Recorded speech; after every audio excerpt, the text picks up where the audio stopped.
سیدنا ابو ہریرہ رضی اللہ عنہ سے روایت ہے کہ نبی کریم صلی اللہ علیہ وآلہ وسلم نے فرمایا، جب جمعے کا دن آتا ہے تو فرشتے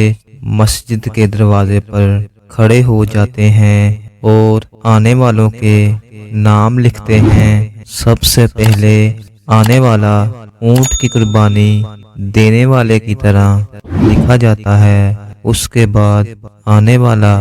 گائے کی قربانی دینے والے کی طرح لکھا جاتا ہے، اس کے بعد آنے والا مینڈے کی قربانی دینے والے کی طرح لکھا جاتا ہے، اس کے بعد آنے والا مرغی کی قربانی دینے والے کی طرح لکھا جاتا ہے، اس کے بعد آنے والا انڈے کی قربانی دینے والے کی طرح لکھا جاتا ہے۔ لیکن جب امام خطبہ شروع کرتا ہے تو یہ فرشتے اپنے دفاتر بند کر دیتے ہیں اور خطبہ سننے میں مشغول ہو جاتے ہیں۔